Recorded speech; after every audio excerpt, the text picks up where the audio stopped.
Welcome to the Art of Procurement podcast with your host, Philip Eidson.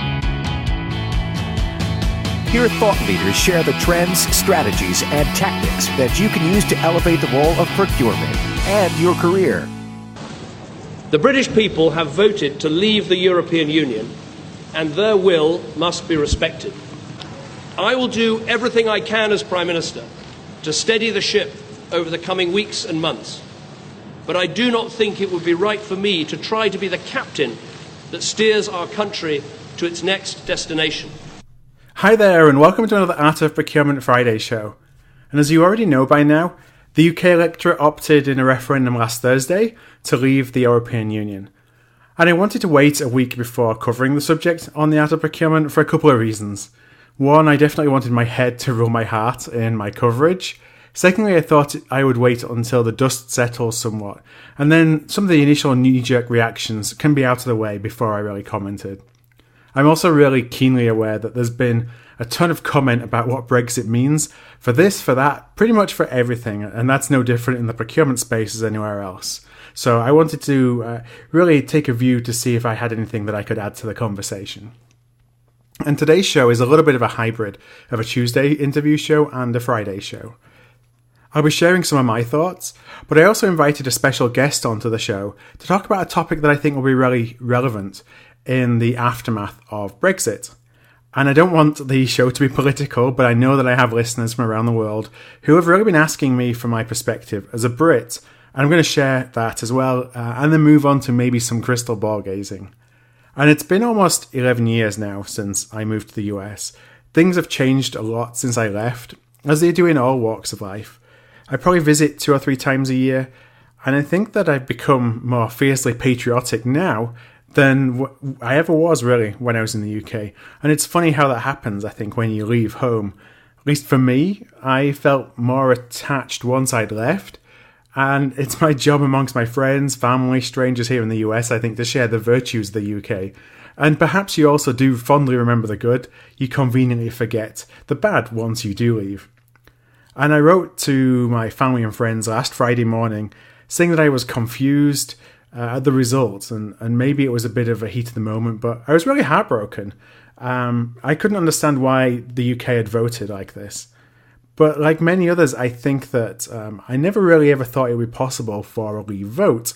And of course, hindsight is definitely a wonderful thing. When I look back, my perspective now is that this really wasn't a vote that was voted on as a single issue. Should we leave? Should we remain? I think that the EU's had such an impact on daily lives across Europe and across the UK, and it's really been for better and for worse.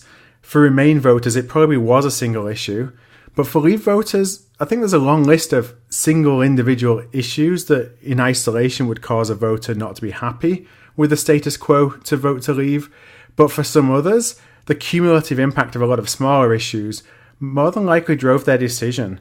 It could be that there was one negative issue, but one that voters were passionate about. And I think a big part of it was a large percentage of the electorate. And I think that I consider myself in this as well. You know, you feel that your view isn't necessarily being heard. And for a lot of people, this opportunity to vote was their ability to stand up against the fact that they haven't been listened to in through the democratic process. For whatever the reasons, the deed's now done and the UK has voted to leave.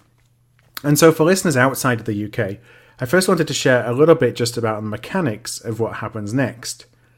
Basically, the referendum was non-binding question to the public. Do you want to stay? Do you want to leave the European Union? But the fact that it's non-binding, I think, is important. The only people who formally determine Britain's fate are the MPs, the members of Parliament. And of course, the expectation is that they act on the will of the people. In not doing so, really creates an even greater crisis. And the mechanism to actually formally opt out of the EU is to invoke what is known as Article 50 of the Lisbon Treaty. By formally invoking Article 50, the UK then gives formal and legally binding notice to the EU of its intention to leave, and then it has 2 years to conclude negotiations.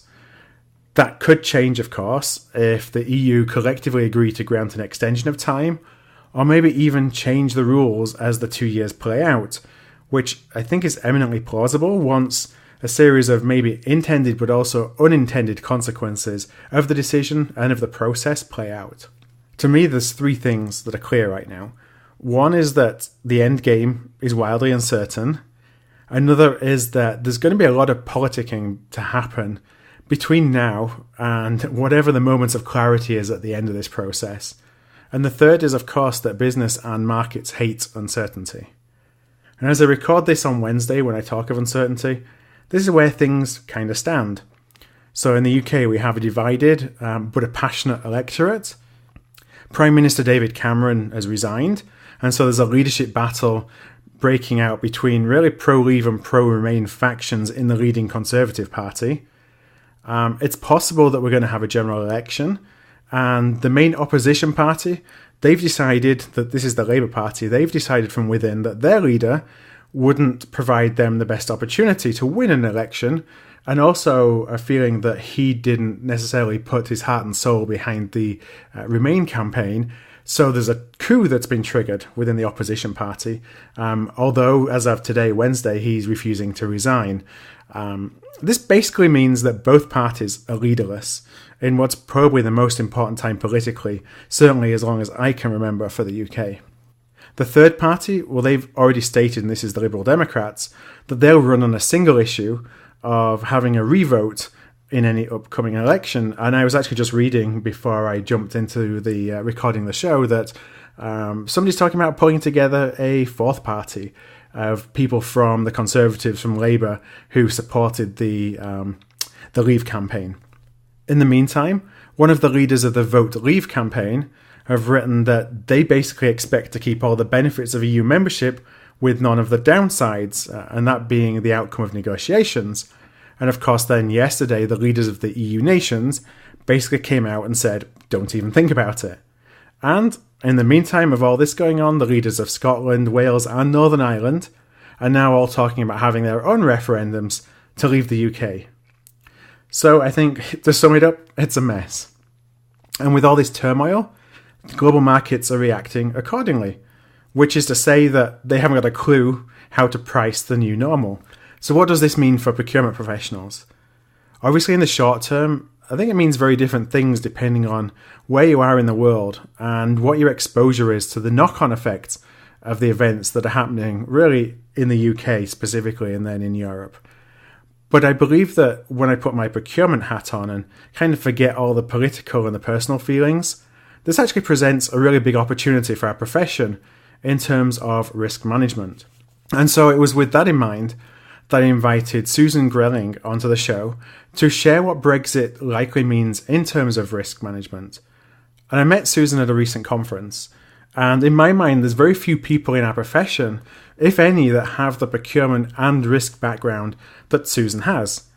She is a trained economist, has experience as both a chief procurement officer and a chief commodity risk officer.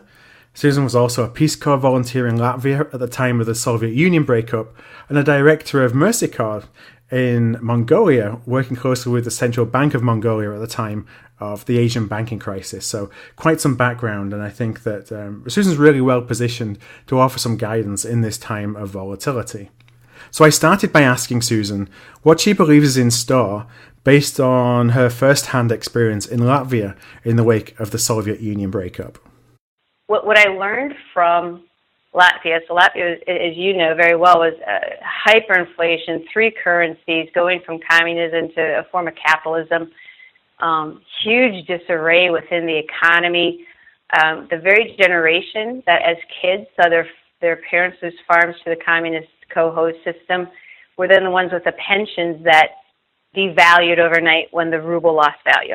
So what can you learn from that? What you can learn from that is when it's a period of fluctuation, you have no clue when the next shock to the system is. No clue. And to be ready for that. So I think the thing I learned was to have options ready. I think A is going to happen. I'm well prepared for A. What is the one thing I could not imagine happening, which is hard, right?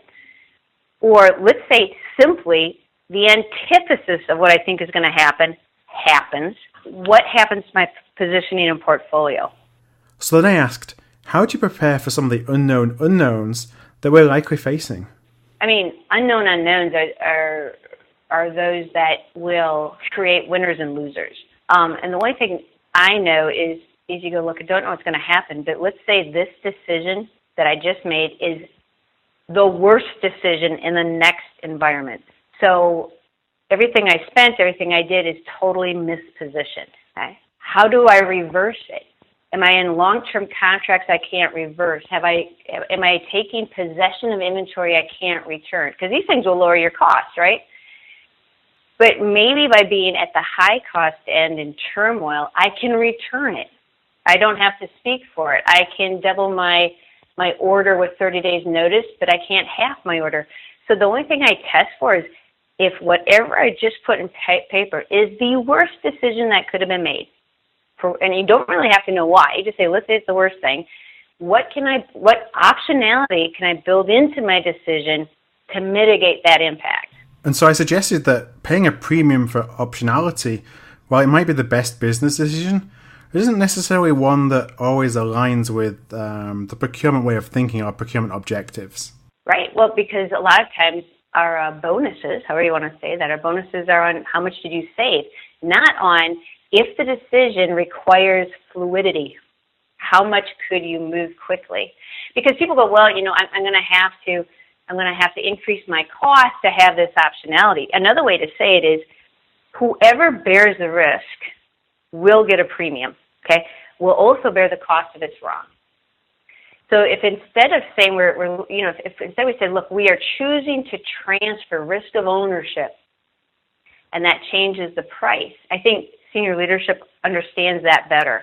And if you have to go, here's the two alternatives. Here's the rock bottom cost, and if this is wrong, it's really wrong. Can you afford it being wrong? I can transfer the risk back to the supplier or back to the customer. Our P&L goes, our profit goes down. But if this is the wrong decision, we then are in a better position. And what happens is when there is turmoil, whoever has cash wins. So if you've got the most flexibility and optionality, your competitors don't, you take that cash that you were able to maintain hold of, and now you go in and you buy opportunity, either in the form of stealing customers or doing acquisitions because you have cash and no one else has cash. I then moved on and asked Susan, as a procurement organization, what can we do? So the real thing is, how do you manage in uncertain times? How do you make a decision, and how do you make a decision that, if we step back as procurement professionals, because I get people calling going, okay, this looks like a market opportunity, how do I take advantage of it? I'm like, the rules are the same. How much risk can your company afford?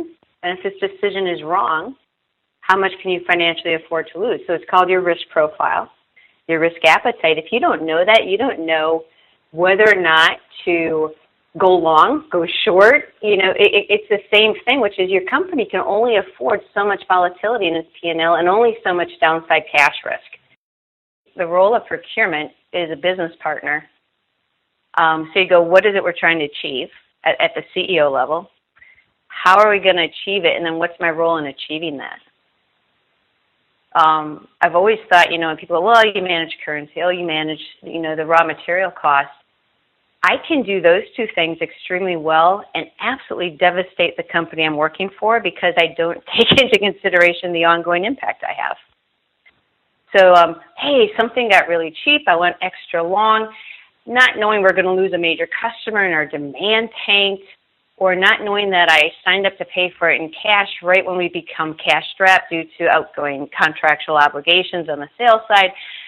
I can have really expensive procurement decisions. And likewise, some of the procurement decisions can look like they're fairly mundane and yet have great opportunity for the business partner. So if I decide to smooth a P&L, so therefore my raw materials are kind of matched up to how I'm selling the product, so the P&L is very stable, during a period where the company wants to do acquisition. That means that cash is available for acquisition. That means senior leadership is able to focus on acquisitions and not on the fact that some commodity swung 20% right before a board meeting. So it's that holistic business partner. And next, I wanted to understand where we should even begin to start. You have to know the risk profile of every area in your company that has a buy-sell decision, right? So I call them risk management units. This is where anytime you have a product that's being sold and being priced, you have raw materials being bought against it, you get that team together. That's your finance, your procurement, your sales, your marketing, maybe inventory, production planning. You get them in a room and go, look, believe it or not, you got procurement buying, you got sales selling, and we're creating this exposure in the middle. What do we want to do about it? And you get that to the COO, and you go, look, how do you want to manage this? We can take risk and hopefully increase your profitability, but it might also decrease. Or we can tighten it up so that you don't get that P&L noise. And is that of help? And it depends on how the COO looks at making their money. If the COO has a product that they believe they have a margin that is adequate, and they don't want to focus on raw materials, they'd rather focus on new product innovation or market expansion, they're going to probably have you tighten that up. If it is something where they believe their margin is under pressure or competitive pressure, they might actually want procurement to try to take a market position with the potential of having, what's effectively a speculative position, add money to the bottom line. But that's that whole thing of what, for each one of those risk management units, specifically what's the risk profile and risk appetite as dealing with the COO. And the COO owns it because they're the ones who have to make the margin and deliver it. The challenge that we have, though, and that Susan suggested would be a big challenge, is that our executive leadership may not even know that procurement can help manage risk because there are a number of organisations where we haven't played that role before. In these cases, Susan suggested to use Brexit as an attempt to start building that reputation internally, so you can provide value today, but also that you become the first port of call for your CEO, your CFO, your COO, the next time that there's big volatility in the marketplace. The first step is even to get people to understand that procurement can have that role. And if that wasn't done about 2 years ago, it's going to be hard to come in at Brexit and go, hey, we're here. So I always kind of tell people, get ready for the 20 minutes of crises, because if you're not ready, you totally miss it. And you got to wait for the next crisis. Think about it. If you're COO and you haven't heard from this division and they've been fairly tactical, and now Brexit is here and you're looking for leadership, candidly, you're not going to pull in a group that hasn't had that conversation or that has demonstrated that conversation a good year and a half in advance. So prior to the financial crisis of 2008, I started talking about commodity risk and derivative portfolios and risk exposure in 2006 and happened to get companies in line so that when the crises happened in 2008, the reporting was there, the methodology was there, the conversations were there, and everybody was kind of eye-rolling and kind of going, no, whatever. All of a sudden the crisis is there, and they're like, whoa, give me that report.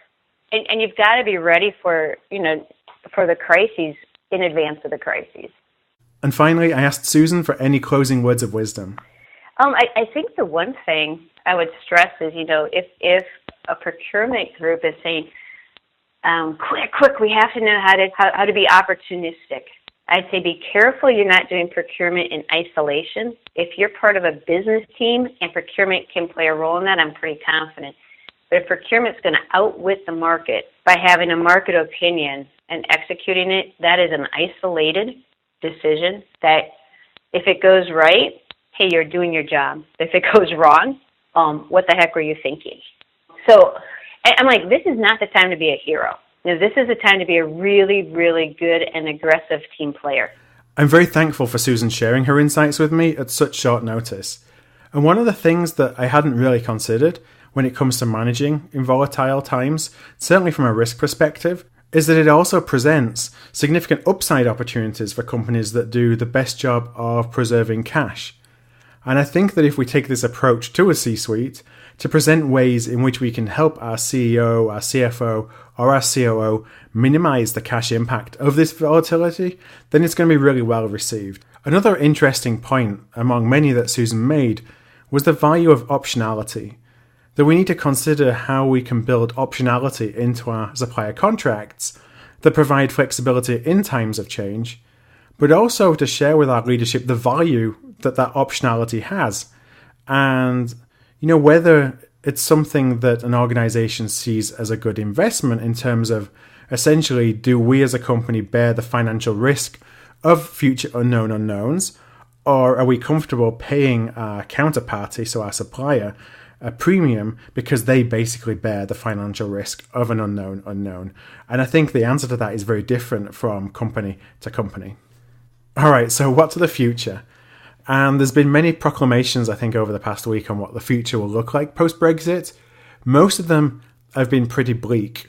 And now the dust has settled, I'm not sure if my view is a contrarian view. It's one that I'm reading a little bit more about, although I got to ask myself as well, is this more hope than expectation? But this is truly what I think, again, when I put my procurement hat on, I think will ultimately play out.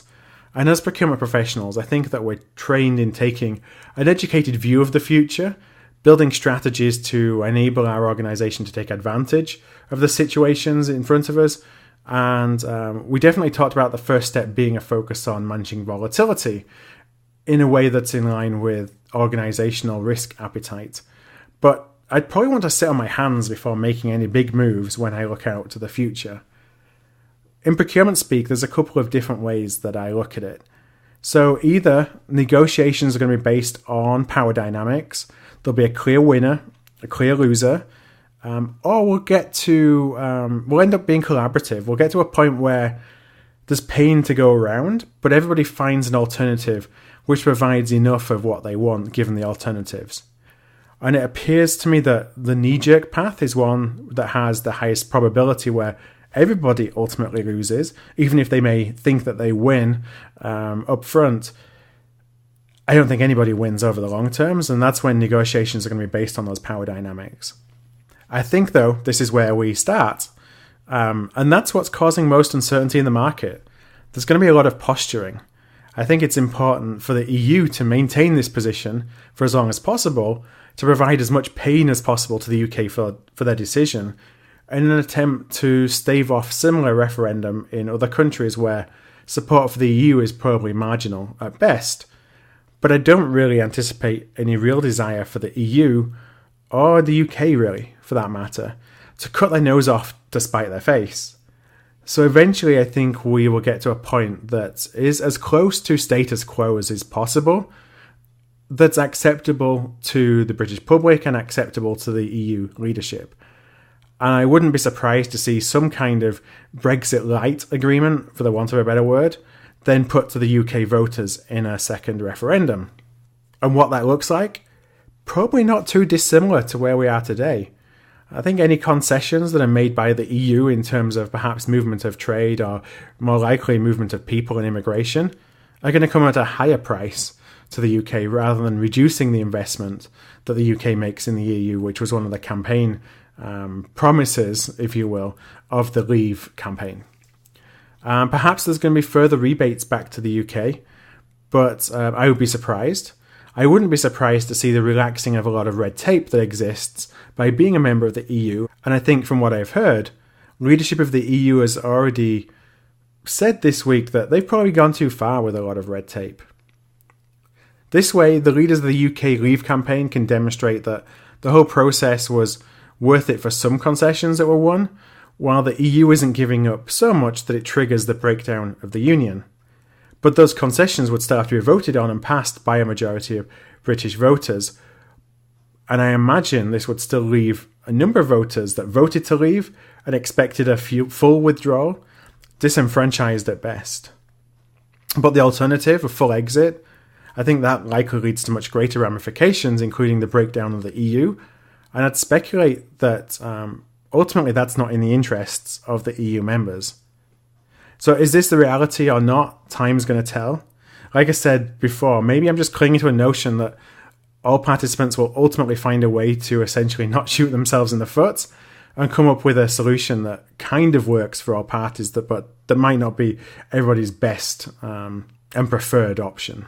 But in the meantime, uncertainty is definitely going to create a lot of instability. And so as a procurement professional, my opinion is that our best bet right now is to focus on the risk, focus on how to help our organization manage that risk, mitigate that risk, and also use it perhaps to provide opportunities in times of volatility, rather than try and game what the future might look like, because things are going to change and they're probably going to change pretty quickly. So what do you think? I'd love to hear your views. Head on over to the comments at artofprocurement.com/Brexit reaction. That's all one word. That's artofprocurement.com/Brexit reaction. All right, well, thanks a lot for listening to the show. Have a great 4th of July weekend if you're listening in the States. And I look forward to being back on Tuesday with another interview show. Thank you and take care. Thank you for listening to another episode of The Art of Procurement. To find an archive of all past episodes, you can go to artofprocurement.com/episodes. And to ensure you never miss another show, go to artofprocurement.com/subscribe.